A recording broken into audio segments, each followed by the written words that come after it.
ஓம் நம சிவாய. தென்னாடுடைய சிவனே போற்றி, எந்நாட்டவர்க்கும் இறைவா போற்றி. சர்வம் டிவி நேயர்கள் அனைவருக்கும் யோகி ஜெயப்பிரகாஷின் அன்பான வணக்கங்கள்.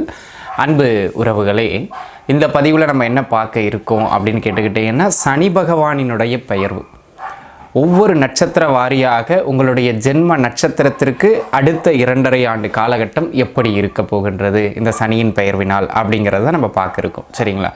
சரி, இப்போ சனி பெயர்வாக போகிறார். ஏன் நம்ம இதை முக்கியத்துவமாக பார்க்கணும் அப்படின்னு கேட்டிங்கன்னா, கோச்சார பலன் என்பது அளவு குறைவாக இருந்தாலும், ஒரு 10% உட்பட்டதாக இருந்தாலும் சனியினுடைய பெயர்வு அதில் மிக பலமானது. ஏன் அப்படின்னு கேட்டுக்கிட்டிங்கன்னாங்க, ஒரு ராசியில் நீண்ட காலம் இருக்கக்கூடிய கிரகம் யார் அப்படின்னு கேட்டிங்கன்னா அது சனி பகவான். 2.25 ஆண்டிலிருந்து அதிகபட்சம் 3 வருடம் வரை, அதாவது நம்ம ஏறத்தாழ 2.5 ஆண்டுன்னு சொல்கிறோம். ஒரு ராசியில் இருப்பார். ஒரு ராசியில் அவர் 2.5 ஆண்டு காலகட்டம் இருக்கின்ற பொழுது அந்த ராசியில் இருந்து சில பேருக்கு நன்மையையும் சில பேருக்கு தீமையும் தாக்கத்தை பலமாக வழங்குவார்.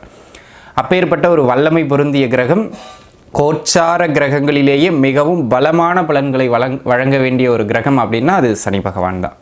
அந்த சனி பகவான் ஏற்கனவே கும்ப ராசியில் வீற்றிருக்கின்றார். அந்த கும்ப ராசி அவருடைய சொந்த வீட்டிலிருந்து தற்பொழுது மீன ராசிக்குள்ளாக பெயர்வு பெற இருக்கின்றார்.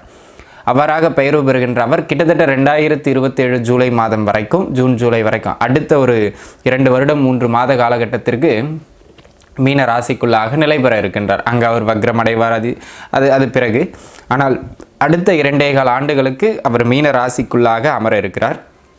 அவ்வாறாக மீன ராசிக்குள்ளாக பயிற்சியாகின்ற இந்த சனி பகவான் எப்பொழுது பயிற்சியாகின்றார் என்று கேட்டால் 2025 இந்த ஆண்டு மார்ச் மாதத்தினுடைய 29ஆம் தினமன்று கும்பத்திலிருந்து மீன ராசிக்குள்ளாக பெயர்வு பெறுகின்றார். இவ்வாறாக பெயர்வு பெறுகின்ற இந்த சனி பகவான் ஒரு சுப வீடு, அதாவது சுக்கிரன் உச்சம் பெறுகின்ற வீடு, இன்னொரு சுபகிரகமான குருவின் வீடான அந்த மீன வீட்டுக்குள்ளாக பெயர்வு பெறுகின்ற சனி பகவானால் உங்களுடைய நட்சத்திரத்திற்கு எங்கெல்லாம் சிறப்பு, எங்கெல்லாம் நீங்கள் கவனமாக இருக்க வேண்டும் அப்படிங்கிறது விலாவாரியாக பார்க்கலாம். தொடர்ந்து வாருங்கள்.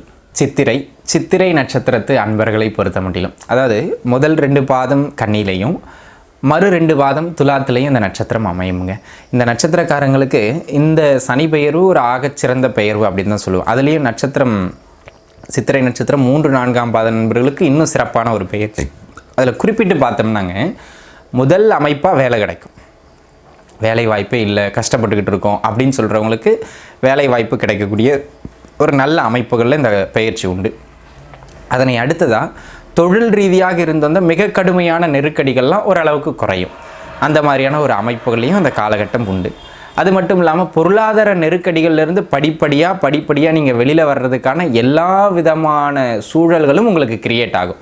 ஆக சித்திரை நட்சத்திரக்காரர்களை பொறுத்த மட்டும் வேலை கிடைக்கும், வேலையில் முன்னேற்றம் இருக்கும், வேலையில் இருந்த அந்த பிரச்சனைகள் பிணக்குகள் அனைத்தும் படிப்படியாக அப்படியே குறையக்கூடியது மாதிரியான ஒரு அற்புதமான காலகட்டம் இதுங்கிறதுல மாற்றம் கிடையாது. ஆக நீங்கள் உழைப்பை மட்டும் பிரதானமாக முன்னெடுத்தீங்கன்னா போதுமானது. அதே போல் கூட்டு தொழில், கூட்டு வியாபாரம் இந்த அமைப்புகளில் இருக்கிறவங்களுக்கும் நல்ல ஏற்றத்தை பெறுகின்ற ஒரு காலகட்டம். அதே போல் வாடிக்கையாளர்களினுடைய வரத்து சற்றே அதிகரிக்கக்கூடியது மாதிரியான ஆகச்சிறந்த காலகட்டமாக இது அமையும். பொருளாதார ரீதியாக கடன்பட்டு கிடந்தவர்களுக்கு கூட எப்படி அந்த நெருக்கடி குறையுன்னு சொன்னனோ அந்த மாதிரி உங்களுடைய கடனை நீங்கள் அடைப்பதற்காக சிலரின் உதவிகள் உங்களுக்கு டக்குன்னு கிடைக்கும். அந்த மாதிரியான ஒரு அற்புதமான காலகட்டமாக இந்த காலகட்டம் அமைகின்றது. அதே போல் அன்பு நண்பர்களே, இந்த காலகட்டத்தை பொறுத்த மட்டிலும் இந்த பேங்க் லோனுக்காக ட்ரை பண்ணுறேன், இந்த வீடு கட்டணும், இதை பண்ணணும், இல்லை கல்யாணம் பண்ணணும், ஏதோ ஒரு விஷயத்துக்காக ஏதோ ஒரு பர்பஸுக்காக இவர்கிட்ட கடன் கேட்டிருக்கேன், இல்லை இங்கே கடன் கேட்டிருக்கேன், இந்த உதவி கிடைக்குமா அப்படின்னு முயற்சிப்பீங்க இல்லையா? அந்த மாதிரியான முயற்சிகள் வெற்றி அடைகின்ற ஒரு நல்ல காலகட்டமாக இந்த காலகட்டம் அமையும் அப்படிங்கிறதுல எந்த மாற்றமும் கிடையாது. ஆக அன்பு நண்பர்களே, இந்த காலகட்டத்தை பொறுத்த மட்டிலும் அடுத்த வளர்ச்சியை நோக்கி நீங்கள் பயணப்பட்டு கொண்டே இருக்கின்ற அற்புதமான காலகட்டம் இது. திருமண முயற்சிகள் வெற்றி பெறும், புத்திர பாக்கியம் கைகூடி வரும், அதெல்லாம் எந்த விதமான மாற்று கருத்தும் கிடையாது. சரிங்களா? ஆனால் ஆஃப்டர் மேரேஜ் மன வாழ்க்கையில் நிதானம் தேவை. எங்கெல்லாம் கவனமாக இருக்கணும்னா, மன வாழ்க்கையில் தான் அடிக்கடி கொஞ்சம் முட்டிக்கிடும். அதுவும் குறிப்பாக 1-2ஆம் பாத நண்பர்களுக்கு ஏதாவது ஒரு தேவையில்லாத வீண் பேச்சு, நான் அப்படி இப்படின்னு எதையாவது ஒன்று பேசி வச்சுருவீங்க. அதனால் பிரச்சனை எழுந்து கணவன் மனைவிக்கிடையில் கருத்து முரண்பாடுகள் சற்றே அதிகப்படுகின்ற ஒரு காலகட்டமாக இந்த காலகட்டம் அமைகின்றது. அது மட்டும் இல்லாமல் அன்பு நண்பர்களே, இந்த காலகட்டத்தை பொறுத்த மட்டிலும் தொட்ட விஷயங்கள் எல்லாவற்றுக்குமே நீங்களும் ரொம்ப பிடிவாதம் பிடிப்பீங்க. அந்த இறுக்கமாக இருப்பீங்க. அந்த இறுக்கத்தன்மையினாலேயே ஏதாவது ஒரு பிரச்சனைகளில் போய் மாட்டிக்கிடுவீங்க. அதை மட்டும் கொஞ்சம் தேவையில்லாத விஷயங்களில் பார்த்து இருந்துக்கிடுங்க. நான் சொல்கிற எல்லா நற்பலன்களுமே 3ஆம் பாத 4ஆம் பாத நண்பர்களுக்கு கூடுதலாக இருக்கும். முதல் 2 பாத நண்பர்களுக்கு கொஞ்சம் குறைவு தான். சரிங்களா? அது மட்டும் இல்லாமல் இந்த காலகட்டம் இந்த வாழ்க்கை துணையினுடைய உடல்நிலை அல்லது நட்பு வட்டாரங்கள், அவர்களோடு இருக்கின்ற பழக்க வழக்கம், இதில் ஏதாவது ஒரு தொந்தரவுகள் வந்துக்கிட்டே இருக்கும். சரிங்களா? 2 பேராக சேர்ந்து கம்பைண்டாக ஒரு விஷயத்தை பண்ணுறீங்கன்னா விஷயம் சக்ஸஸ் ஆயிரும். ஆனால் உங்களுக்கு இடையில் அந்த போட்டி மனப்பான்மை உருவாயிரும். என்னால் தான் பெருசாக வந்தது, இல்லை உன்னால் தான் பெருசாக வந்தது அப்படிங்கிற மாதிரி ஏதாவது ஒரு போட்டி மனப்பான்மையிலேயே அந்த அடுத்தடுத்த நகர்வுகளை நம்ம பண்ண முடியாமல் ஒரு சூழ்நிலைக்கு தள்ளப்பட்டுருவோம். அதனால் அன்பு நண்பர்களே, இந்த காலகட்டத்தை பொறுத்த முடியலும் எடுத்தோம் கவிழ்த்தோம்னு எதையும் செய்யாதீங்க. இருக்கிறத மட்டும் வச்சு மெயின்டைன் பண்ணிக்கிறது மிக மிக நல்லது. ஆரோக்கிய நிமித்தமாக உணவு பழக்க வழக்கங்களில் கொஞ்சம் கூடுதலான கவனத்தை செலுத்தி கொள்வது மிக மிக அவசியமான ஒன்று அப்படிங்கிறத புரிஞ்சுக்கிடுங்க. சரிங்களா? அது மட்டும் இல்லாமல் அன்பு நண்பர்களே, வீண் செலவுகள் செய்கிறத கொஞ்சம் தவிர்க்கணும் இந்த காலகட்டத்தில். ஏன்னா அந்த வீண் செலவுகளால் கொஞ்சம் கடன் தொந்தரவு குறையிறது, ஸ்லோ ஆகிறதுக்கு வாய்ப்பு அதிகம். சரிங்களா? அதை நம்ம புரிஞ்சு பழகிக்கிட வேண்டியது அவசியம். அது மட்டும் இல்லாமல் சமூகத்தில் ஒரு நல்ல அந்தஸ்து கிடைக்கும். இந்த பொது வாழ்க்கையில் இருக்கிறவங்களுக்கு நல்ல மேன்மை கிடைக்கின்ற ஒரு நல்ல காலகட்டமாக இந்த காலகட்டம் அமைகின்றது. தொழிலில் வாடிக்கையாளரின் வரத்து அதிகரிக்கும். ஆனால் வாடிக்கையாளருடன் அப்பப்போ கொஞ்சம் இந்த தர்க்கம் பண்ணுறதை மட்டும் கொஞ்சம் குறைச்சிக்கிட்டீங்க அப்படின்னா தொழில் வளர்ச்சி இன்னுமே நல்லாயிருக்கும். ஆக அன்பு நண்பர்களே, சித்திரை நட்சத்திரக்காரர்களை பொறுத்த மட்டும் ஓவராலாக இப்போ நான் சொன்ன இடங்களில் கொஞ்சம் கவனமாக இருக்கணும். பட் 3ஆம் பாத 4ஆம் பாத நண்பர்களுக்கு எப்பவும் போல் ஆஸ் யூஷுவல் லைஃப் நல்லபடியாகவே நகரும்.